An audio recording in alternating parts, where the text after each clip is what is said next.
Olá, este é mais um vídeo de conversas sobre princípios de otimização e pesquisa operacional.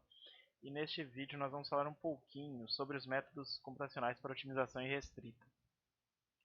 Para começar e motivar essa discussão, nós vamos falar de uma forma geral como os métodos baseados no que a gente chama de busca linear funcionam. E para isso nós precisamos primeiro definir o que é uma direção de descida.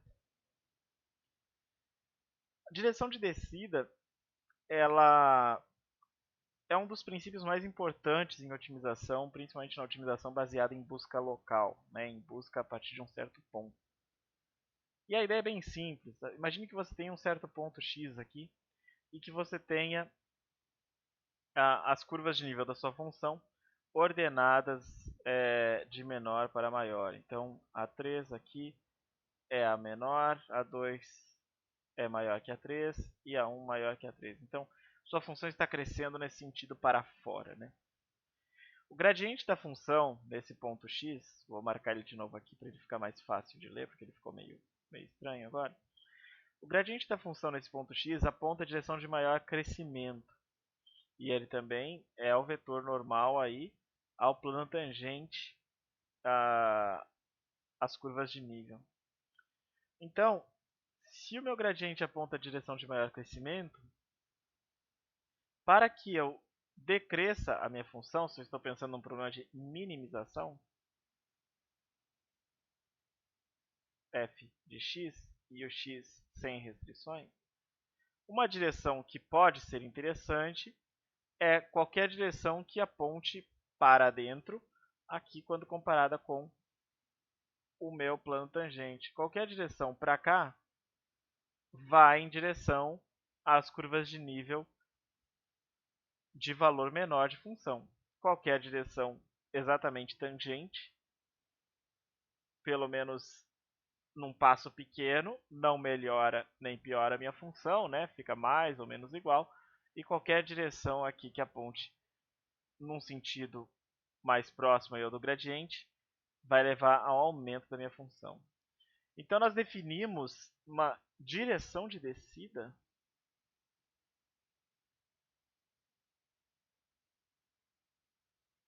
quando eu tiver uma função diferenciável, então f de classe C1. Eu vou dizer que D é direção de descida de f. Vamos usar f0 para manter a notação. A partir de x barra, se o gradiente de f0 em x barra transposto d for menor do que zero. Ou seja, eu justamente estou denotando isso. Como o gradiente da f0 em x barra transposto d é o produto interno entre o gradiente e a direção, e esse produto interno tem relação com o cosseno do ângulo, eu estou pedindo um cosseno negativo, ou seja, um ângulo de mais de 90 graus. Tá? Então, essa é a definição que nós vamos ter como direção de descida. E aí, é intuitivo, né? Agora a gente vê o que acontece, né? Quando eu tomo essa direção, porque pelo meu desenho parece que é melhor, mas será que é melhor mesmo? Aí eu observo o seguinte, ó. Se eu fizer a aproximação local de f0 em x barra, eu tenho o seguinte: a f de x barra mais a f0 de x barra mais t vezes a direção, para um tzinho pequeno, vai ser aproximadamente a f0 em x barra mais o gradiente da f0 em x barra transposto vezes x menos x barra, e o x é esse cara aqui. Então, x menos x barra é justamente o td. Então, vai ser aproximadamente f0 em x barra mais t vezes gradiente de f0 em x barra transposto d. Então, se este termo for negativo, eu consigo, para um passo pequeno, pelo menos em que essa aproximação valer, eu consigo andar um pouquinho e melhorar o valor da minha função. Então, isso aqui é menor, garantidamente, aqui, do que f0 de x barra para t pequeno. Então por isso que a gente diz que é direção de descida, ou seja, pelo menos existe algum passo pequenininho que eu ando nessa direção e eu melhoro o valor da minha função, certo? Isso sempre é possível quando você não estiver num ponto estacionário. O seu gradiente não pode ser zero. Se o seu gradiente for zero, aí você não tem direções de descida. Então, daqui dá para a gente ter uma ideia de como que os métodos clássicos funcionam, uma ideia intuitiva pelo menos, é o que a gente vai ver. Os métodos clássicos vão usar direções de descida para gerar novos pontos candidatos à solução. Então você parte de um ponto, anda numa direção de descida, melhora a sua função e chega em um outro, e aí você aplica novamente este procedimento até que você esteja em algum ponto estacionário. Essa é a principal ideia. E aí, como a direção é de descida, né, você garante que você, pelo menos, está indo em busca aí de um minimizador local, embora em alguns casos aí você possa cair num ponto de cela. Então vamos lá. O método geral que descreve, um algoritmo geral para descrever um método de otimização, a gente precisa só ter uma ideia geral de como eles funcionam, pode ser descrito dessa forma. Então eu tenho aqui um método que a gente garante aqui que é baseado em busca linear, né? Um método de otimização baseado em busca linear, que é justamente isso. Então eu tenho um xk, eu defino uma direção a cada passo e ando nessa direção até achar um xk mais 1. Aí eu troco de direção, por exemplo, e continuo andando nessa direção. Então esses são os métodos baseados em busca linear, fazem isso.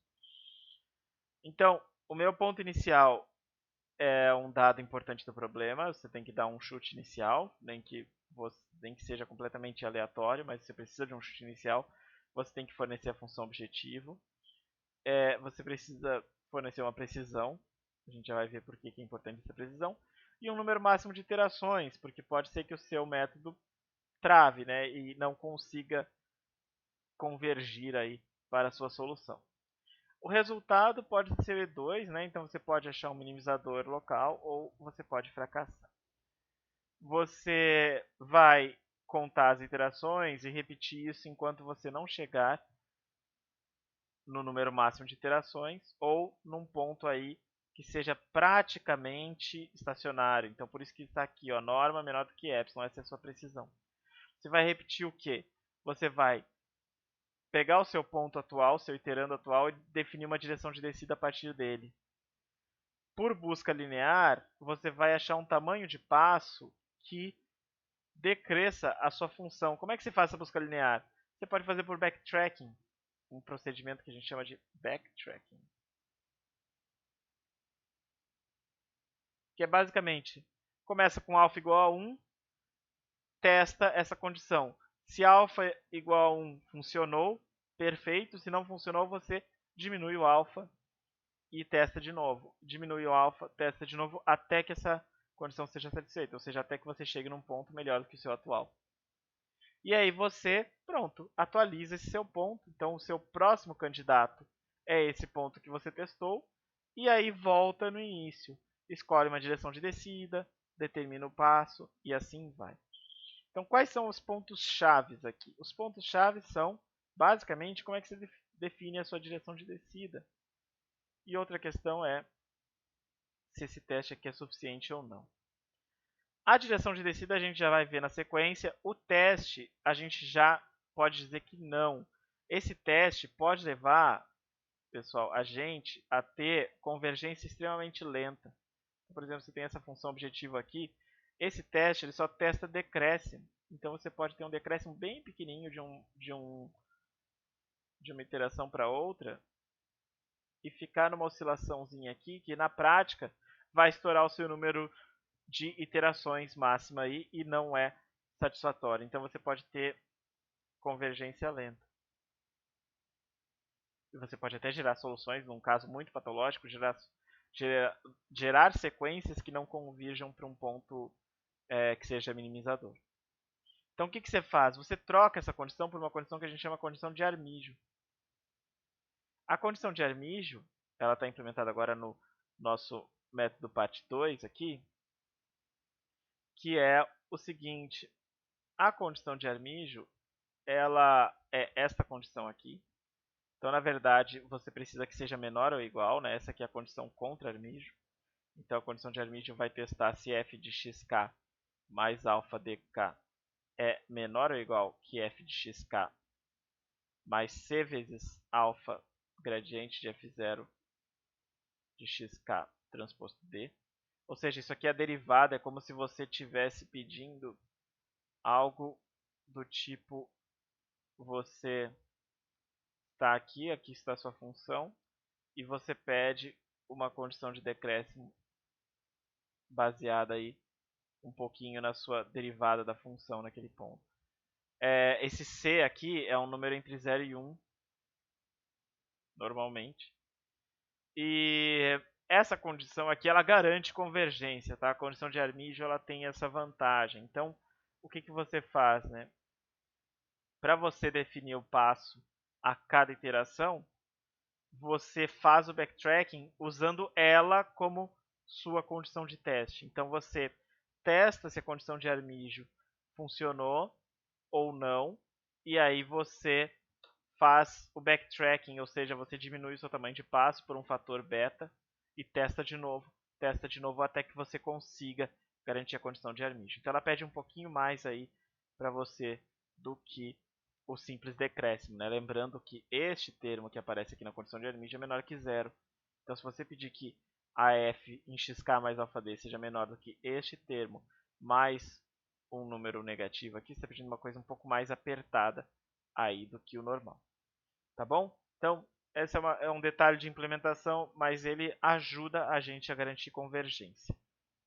O que é importante aqui é que você precisa, então, em cada iteração, definir essa direção de descida. Essa é a parte chave do seu método. E depois faz um backtracking para definir o passo. Ok, quais são as direções de descida mais tradicionais aí, né? Quais são as direções de descida que nós mais usamos? A direção mais intuitiva é a seguinte: eu estou num ponto xk e eu sei que o gradiente da função aponta na direção de maior crescimento. Então, eu estou aqui com a minha curva de nível. Se o gradiente aponta na direção de maior crescimento, então eu posso fazer aqui menos o gradiente e buscar aqui a direção de máxima descida. E a máxima descida local, certo? Então aqui estou usando só informações locais. Então eu estou descendo aí na direção que me dá o melhor incremento local. Então, nessa escolha, a minha direção no passo K é justamente menos o gradiente da f naquele passo. Aqui f0, né, no caso da nossa anotaçãozinha lá.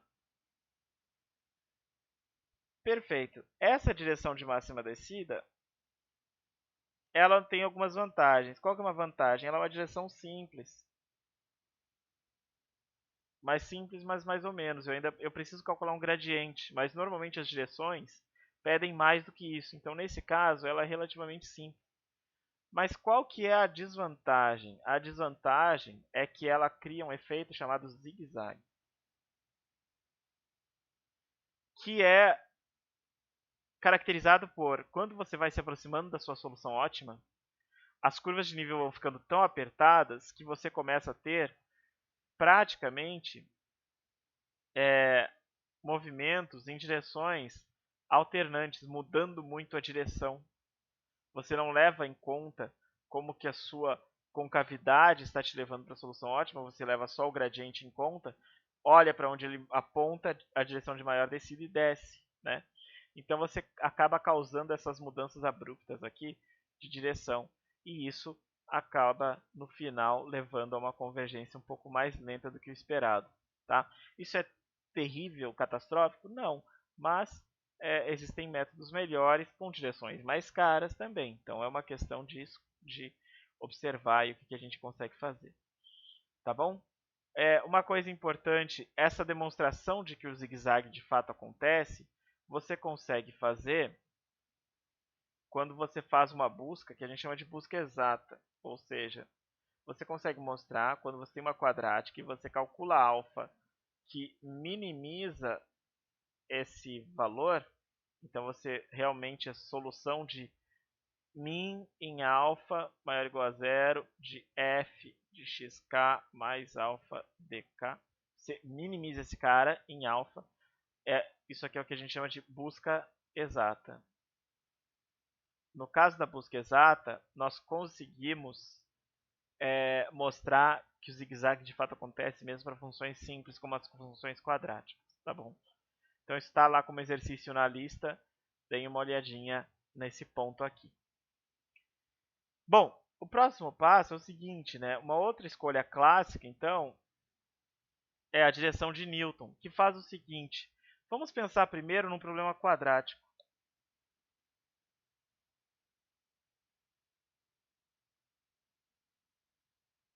Num probleminha quadrático, o que eu tenho? Eu tenho aqui as minhas curvas de nível. Vamos supor esse cara aqui no meio é x estrela e vamos supor que eu tenha um ponto x barra aqui. A pergunta é, qual que é a direção que eu tenho que andar nesse probleminha quadrático para resolvê-lo em uma iteração? Com uma função dessa forma aqui, f0 de x igual a meio x transposto a x mais b transposto x, não tem problema, mais c aqui, com a definida positiva. Tá? Isso é muito importante. Então, a assimétrica definida positiva. Bom, o problema é convexo, né? Daqui a gente já sabe que o problema é convexo, pois a hessiana desse probleminha aqui é justamente A. Então, esse problema é convexo, então ponto estacionário é a solução ótima. Então, olha só, o x estrela é tal que o gradiente da f0 em x estrela é zero.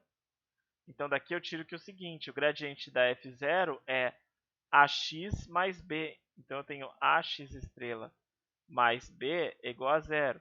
E aí, eu tiro que o x estrela é menos, eu posso resolver o sistema aqui, né? Menos a menos 1b. Opa, aqui.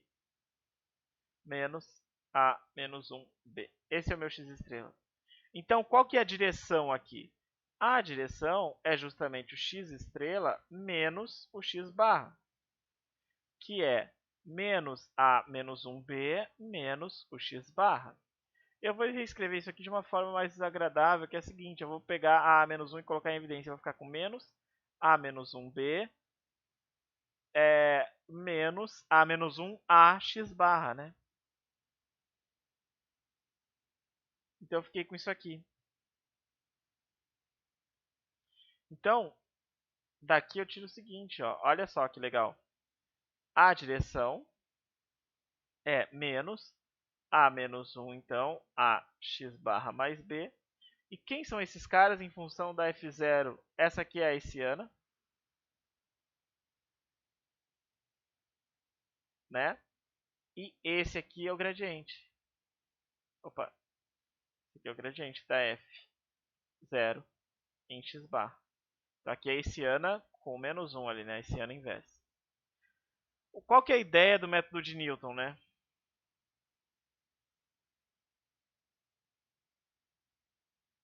A ideia é bem simples. A ideia é que a minha função seja aproximada em cada iteração por um modelo QK de x aqui, que é justamente a f0 aqui, né?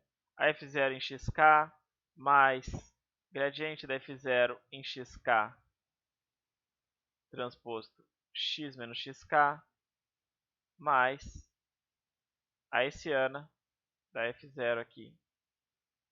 Opa, aqui faltou um monte de coisa, peraí. Mais meio x menos xk transposto hessiana da f0 em xk, x menos xk.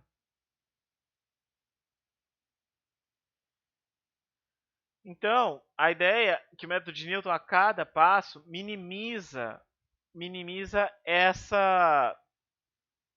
essa função, né?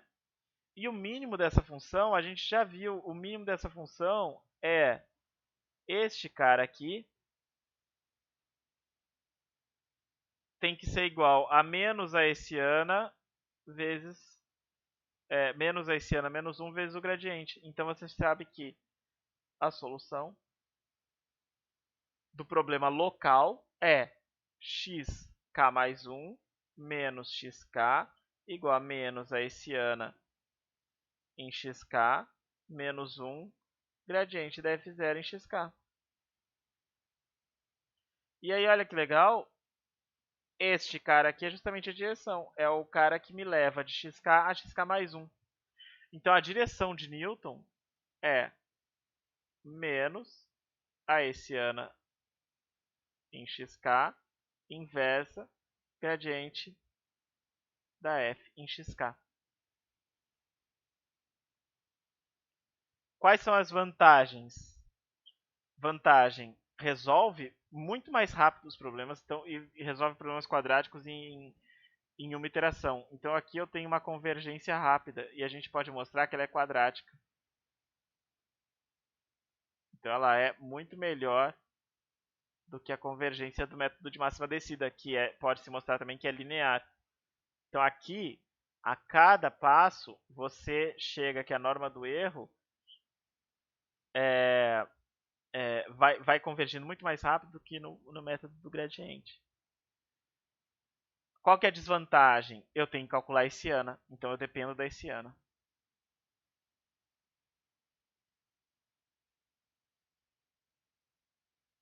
E o que eu dependo também? Eu dependo que a hessiana seja definida positiva para cada passo, porque senão eu não estou minimizando uma quadrática. Se o meu modelo local quadrático não for com uma hessiana definida positiva, eu posso ter problemas.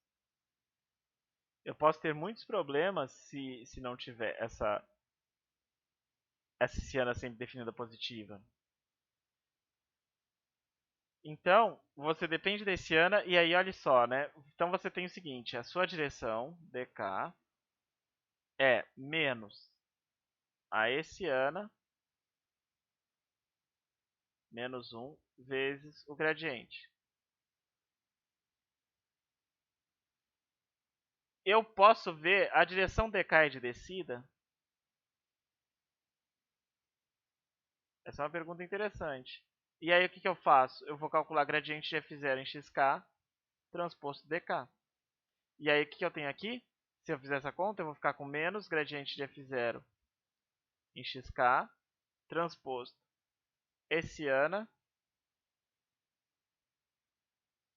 gradiente f0 em xk. Então eu tenho um elemento aqui transposto, uma matriz, aqui faltou um menos 1, tá? Transposto um outro elemento. Se a matriz for sempre definida positiva, este cara todo aqui, por causa do sinal de menos, é sempre menor que zero. Então, a direção é de descida sempre que a hessiana for definida positiva. Então, eu preciso, aí eu tenho uma condição que é a hessiana tem que ser definida positiva para todo k.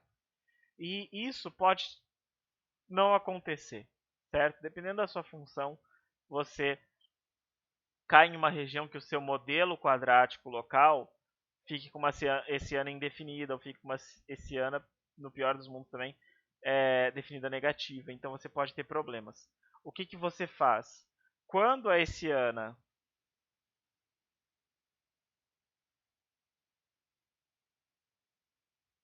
não for definida, nem semi-definida positiva, mas não for, vamos colocar aqui definida positiva, o que você vai fazer? Você substitui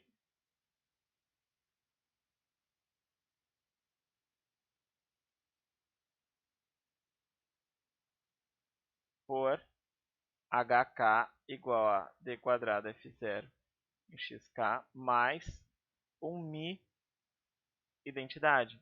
E esse mi é positivo e Aí você tem que achar o tamanho adequado, mas ele é um escalar que vai adicionar aí aos seus autovalores, né? Quando você soma uma matriz identidade com um múltiplo a uma matriz, você dá um deslocamento nos autovalores. Você soma um mi suficiente para garantir que a sua essiana seja definida positiva e para que o método funcione bem.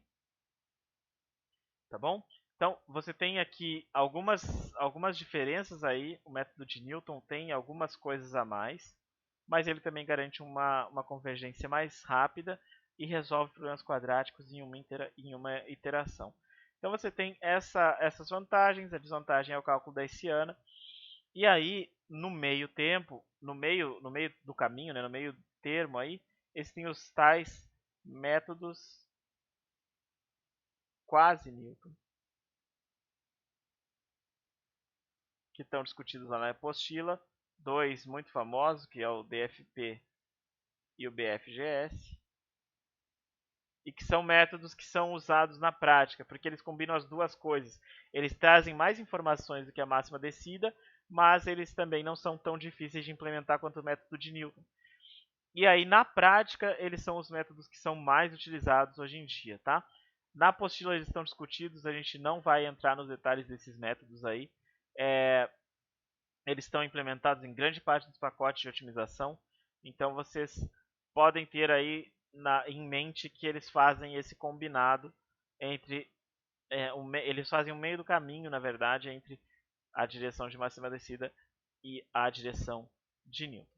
Gente, sobre direções de descida era isso. Essas são as escolhas clássicas. Lembrem sempre do aspecto geométrico, de o que significa uma direção de descida, que esse é o conceito de fato mais importante.